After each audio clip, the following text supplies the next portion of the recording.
dipersembahkan oleh Permata Bank. Anda masih bersama Joko Bonito dan kembali ke Bungkus. Bungkus berhasil 20 kali ikut, berarti tim terbanyak yang ikut Piala Dunia. Rutin ikut ya? Tidak pernah absen. Betul. Kekuatan mereka luar biasa. Nah, kalau kita bahas Brazil pasti Neymar. Iya. Sudahlah, Pelé sudah lewat, Romario sudah lewat, Ronaldinho juga lewat, sekarang figur Neymar. Anda melihat Neymar dengan usia yang begitu muda mampu untuk mengemban beban yang begitu berat di depan pendukung mereka sendiri. Iya, memang tekanannya luar biasa bagi Neymar ya. Bahkan sebetulnya tekanan luar biasa itu sudah dirasakan ketika dia pindah ke Barcelona. Makanya musim ini di Barcelona tidak terlalu optimal ya. Hanya 15 gol dari sekitar 41 pertandingan. Tapi kalau di tim nasional dia menjadi orang yang berbeda. Dia bermain begitu nyaman, begitu percaya diri. Betul. Apalagi kalau main di Brasil.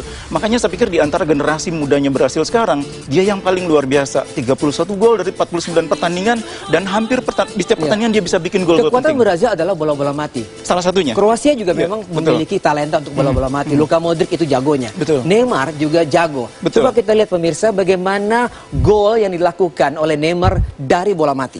Ya, ini ketika melawan Panama ya dalam pertandingan persahabatan. Ya. Tendangan melengkung ke pojok gawang begitu keras. Mungkin kita lihat Bungkus bisa lihat bagaimana tendangannya sekali lagi. Iya, ini memang cara Neymar menendang bola ini saya pikir teknik yang klasik ya. Bola dibuat melengkung ke tiang jauh yang sulit dijangkau oleh kiper. Tapi itu dari jarak sekitar 15 meter di depan penjaga gawang. Kalau jaraknya lebih jauh lagi 20 meter, mereka punya David Luiz. Artinya Kroasia jangan melakukan pelanggaran. Jangan bikin pelanggaran di area 20 sampai 25 meter. Karena ada Neymar, ada Oscar, ada David Luiz, semua pemain yang berbahaya.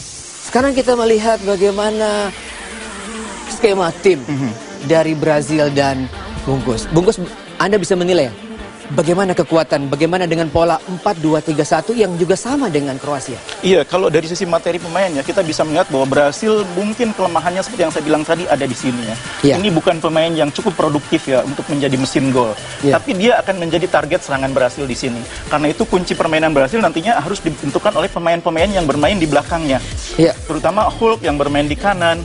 Kemudian juga Neymar yang bermain di kiri, ini juga akan sangat menentukan peran Brasil. Agak susah juga buat Kroasia Bungkus, karena kekuatan Brasil bukan hanya di gelandang, tetapi mereka punya fullback di Marcelo dan Dani Alves yang kita tahu reputasinya di Spanyol. Betul.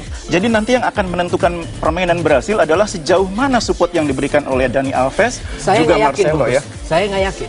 Saya yakin bahwa mereka akan mendominasi di sektor sayap. Iya, untuk sayap Brasil saya pikir akan tidak terbendung ya. Cuma justru ancaman bagi Brasil menurut saya ada di sektor depan. Ketika Brasil terlalu asik menyerang, Ivica Olic ini menjadi sangat berbahaya. Bukan karena dia bisa mencetak gol, tapi dia akan banyak menarik perhatian pemain yang ada di lini belakang Brasil, Thiago Silva ataupun David Luiz akan dipaksa untuk mengawasi pergerakan Olic.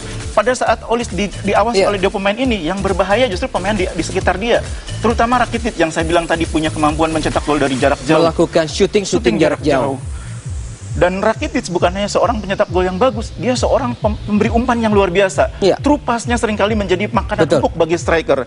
Olic mungkin akan mendapat pengawalan ketat dari Silva dan David Luiz, tapi dengan umpan-umpan matang dari Rakitic, dia akan menjadi pemain yang sangat dimanjakan. Apalagi ada Modric, jangan lupa, yang juga bagus dalam umpan-umpan jarak jauh. Apakah satu orang akan dikhususkan untuk menjaga Neymar? Saya pikir memang ada Dario Sirna di sini. Sirna ini pemain veteran, berpengalaman ya. Dengan posisi dia sebagai bek kanan, saya pikir dia akan berada selalu dekat dengan Neymar.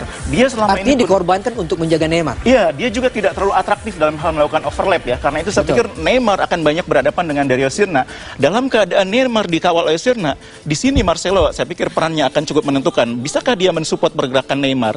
Cuma sekali lagi, Marcelo maupun Dani Alves tidak boleh terlalu asik ikut membantu serangan. Karena ruang-ruang di sini kosong nanti. Sementara pemain-pemain Kroasia justru sangat berbahaya karena punya kecepatan. Kovacic. Bungkus. Kapabilitas Olic itu dibandingkan dengan Mandzukic, menurut Anda?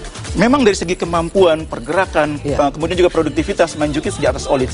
Cuma Olic ini pemain yang pintar bergerak. Ketika dia bermain di Bayern Munchen, Anda mungkin ingat bagaimana dia berkali-kali mampu membuat lawan kesulitan mengawal dia karena dia selalu bergerak menyamping. Dan dia punya kecepatan. Punya kecepatan dan berani menerobos langsung ke dalam kotak penalti. Ini pemain yang punya postur bagus, gempal. Tapi dia akan sia-sia kalau tidak ada supporting dari Kovacic. Ini pemain muda asal Inter Milan. Betul. Tapi yang paling penting saya pikir yang harus diwaspadai oleh para pemain Brasil ada pergerakan Rakitic. Dia akan banyak muncul dari lini kedua mensupport pergerakan pada saat Olic diberi bola, dia akan menarik Paulinho, akan menarik yang lain. Bungkus, bagi Skolaris adalah saatnya ini loh, sulit untuk menentukan Star 11. Menurut Anda, kalaupun nanti ini tidak dimainkan, pemain-pemain seperti apa yang akan muncul di bangku cadangan? Kalau kombinasi belakang saya pikir tidak akan banyak berubah. Kombinasi tiga di belakang Fred pun tidak akan banyak berubah. Yang sangat menentukan Brasil ada dua pemain ini. Siapa antara Paulinho, Luis Gustavo, atau Fernandinho? Mungkin Fernandinho menurut saya pemain yang lebih punya kemampuan untuk menggantikan Paulinho. Karena Fernandinho ini daya tarungnya lebih kuat. Paulinho punya kecenderungan sering dan sudah teruji di Liga Inggris. Betul, kemampuan dia membuat lini tengah City menjadi sangat kuat. Pada saat Yaya Torres sering kali ikut menekan, sangat dibungkus. Waktu sedikit. Prediksi Anda. Anda. Karena di goal.com mengatakan 80% kemenangan Brasil dengan skor 2-0. Iya, memang kemungkinan besar. Saya pikir pertandingan ini dimenangkan oleh Brasil. Cuma ini pertandingan pertama. Pertama selalu sulit. Skornya tidak pernah lebih dari 2 rata-rata ya. Bahkan ada kejutan, biasanya tim-tim besar suka kalah di pertandingan pertama. Karena itu saya masih pegang Brasil, tapi dengan skor yang tipis. Mungkin 2-1 atau 1-0. 2-1. Yang mencetak gol siapa, Bungkus? Neymar, siapa lagi? Kalau kita lihat head-to-head mereka? Ya, memang hanya 2 kali mereka bertemu dan sekali berhasil menang ketika mereka masih diperkuat oleh Kakak dengan gol yang sangat indah waktu itu. Iya, setelah itu? Sebelumnya mereka bermain imbang. Jadi prediksi Anda? Masih Brasil. 2-1 untuk Brasil. Sama dengan saya. saya pikir 2-0 untuk Brasil. Iya, tipis lah. Paling tidak, oke. Pemirsa jangan kemana-mana karena sebentar lagi